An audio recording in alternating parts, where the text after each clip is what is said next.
Hi, Captain Peter Cutsey with another of my online videos. Today is part two of the vertical situation display. In part one, I mentioned about the runway being below the terrain, and I mentioned I would show you a picture, and I didn't get to do it. So the first thing we'll look at right now is just that. If the altimeter setting that you have set is incorrect, in other words, let's say you set it too high, then the runway surface itself, as you see here, we'll just highlight that, the runway surface that you see here will be below the terrain and giving you misinformation or real information with respect to the fact that you would actually could hit the ground if you continued descending, meaning that you have an incorrect altimeter setting. So that's very important, of course. Let's get back now to the video presentation. And just before we do that, we'll just have a quick look at the arrival. Again, the arrival to Osaka from the east, which is a Ikoma East, Ikome arrival to runway 32 left, is over Kode, Mire, uh, Abino, Ikomo, and then on for the actual approach to the airport. So that's what we'll be doing. And just to show you the ILS itself again, remember yesterday in our briefing that if you have cold weather corrections that you need to make, you must do them. If you don't, in the case of minus 30 at Osaka for this ILS to runway 32 left, you would end up in a position where you would be way too low. As a matter of fact, 700 feet low. You should really be flying at 4,200 feet. 4,200 feet up here should be what you should be flying at. Otherwise, you're going to cause a major problem. Looking at Google Earth again and in the terrain over Kode, the terrain beneath Kode is at 2588, 2,588 feet above sea level. The reason why I'm saying this is it's important. This is Google Earth, very accurate. And this is basically what your terrain map is telling you underneath the aircraft. The green line is actually telling you the outline of the terrain that you see here in the lower part of this Google Earth picture. That's what the green line is on the VSD. Let's get right into the video for Kansai, and we're coming in from the east out of 11,700 for 3,500 feet in the descent on the eastern arrival. And the altimeter setting here is 2992. And we'll say everything is set correctly here. There's your VNAV path, on path, and you're at a point prior to Kode, coming from the east, and right now heading towards Kode. Remember, even though the VSD is a tool, your best instrument to use below 2,500 feet is your radio altimeter. Your radio altimeter is so important. It's telling you whether your picture that you're seeing is not only correct, but that you have all the correct settings. So here we are, and I'm just going to pause the video and remember that's your barometric altitude scale. That's 4,000 feet, 6, 8, 10,000 feet. And remember, we were just at 10,000 feet and slowing to 250 knots. There's the flight path vector, and we're in level flight. And let's have a look at that if we have a chance to see it on the PFD here. there, just out of 10, or leveling at 10,000, and we're actually cleared to descend below 250 knots. And then the picture here will be indicating as such. Now, let me pause the video here. What I was just talking about is important.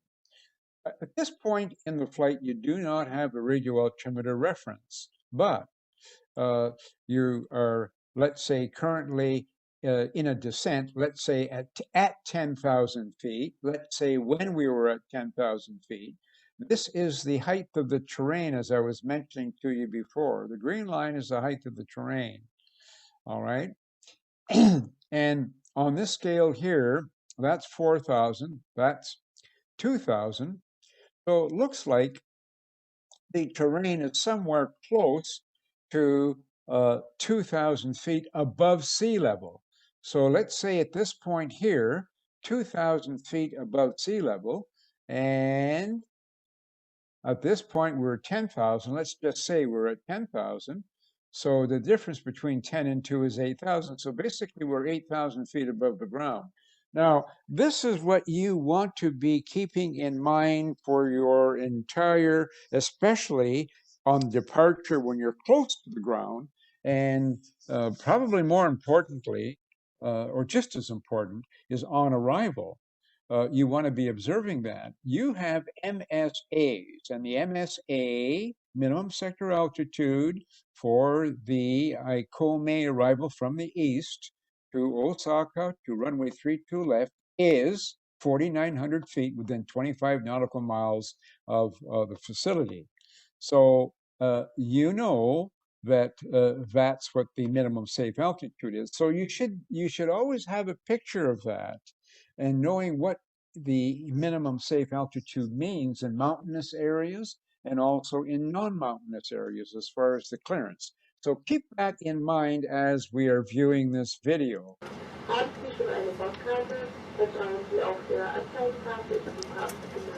So remember, like we saw in the PFD, we started our descent out of 10,000. Well, there is your flight path vector in the descent.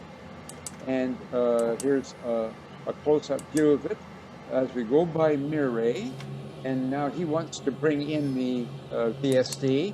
And as I mentioned before in the PowerPoint in part 1, you do it by cycling the center switch on the EFIS control panel, and until you see it. So here we have it on the lower portion of the nav display. So that's your flight path vector. We're in the descent. That's the active waypoint, and we have 4,100 feet is what we'll be at when we go by Acomo, is what we want. Warlock, we have actually have it armed and captured, and remember, we're using the VSD as a supplementary tool. We're not flying the VSD. We're using it to ensure that what we are doing is correct as a supplementary. Now, here we are with gates. Remember the 1,000-foot gate and then the 500-foot gate.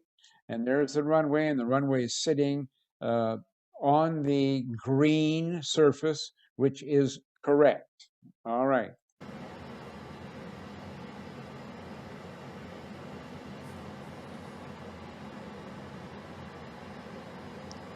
That's what the nav display looks like. And we are clear to 3,500 feet, and that's the altitude at which you'll intercept the glide slope on this arrival.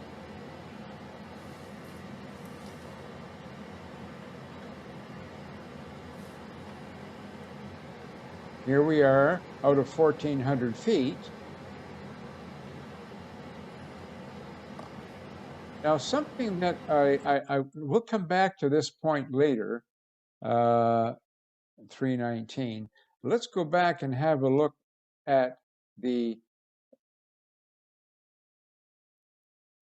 PFD when the radio altimeter was alive. And that is an important time in the approach. We just missed it there, so let's go back and have a look at it so that we can see it. and the importance to be monitoring the PFD. There's out of 3,600 feet, and we will view the radio altimeter come there. There we are there. If you just notice that, let's go back a bit and just have a boo at that. There. That's 2,500 feet on the radio. The radio altimeter is alive.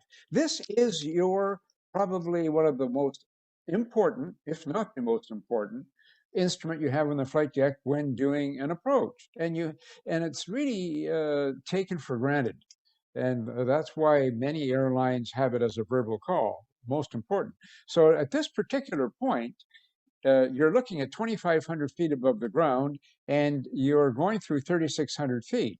So you have an 1,100-foot difference. An 1,100-foot difference.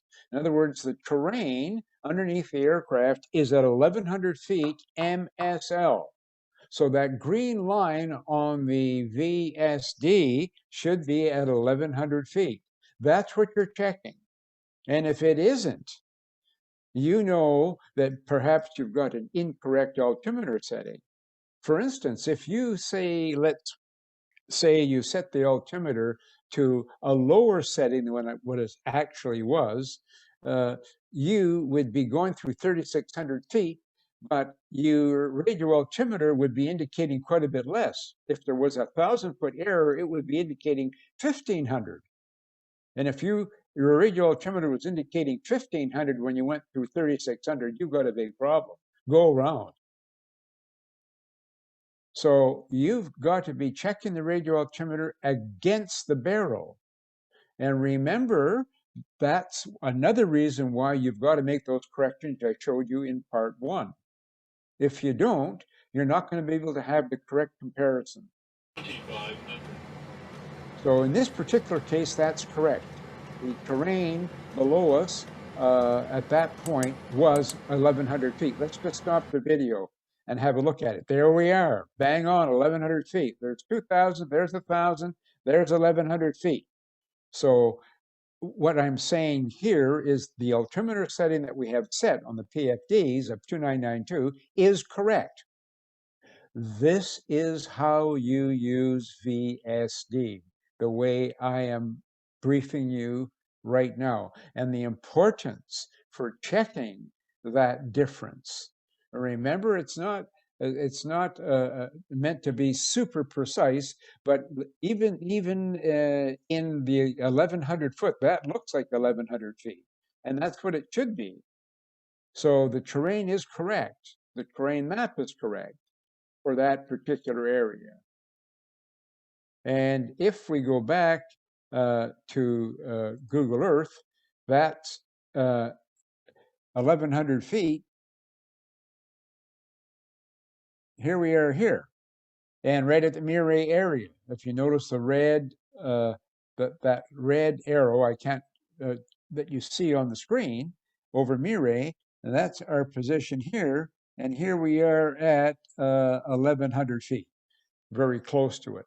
So this presentation that I'm showing you in Google Earth is what the terrain database is reflecting. All right, important.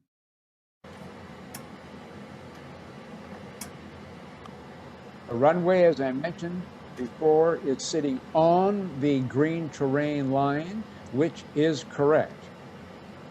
If it was below or above, you more than likely have an incorrect altimeter setting. Go around.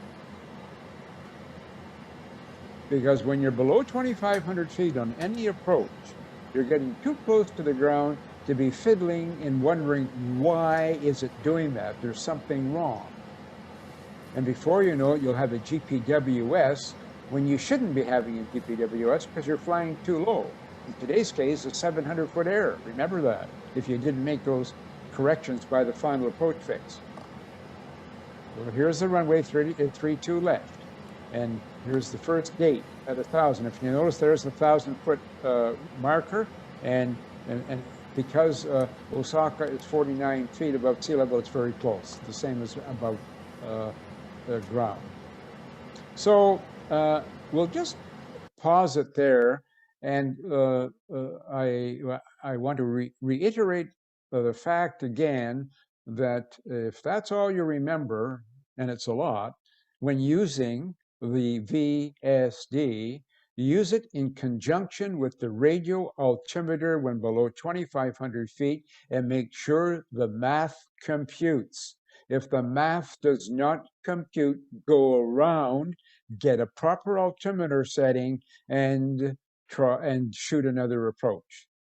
All right, the information on the top of the page. If you want to contact me, or if you want a briefing with your partner online before your sim session, contact me and we'll discuss the schedule as I'm doing with others each day. Thanks again for watching.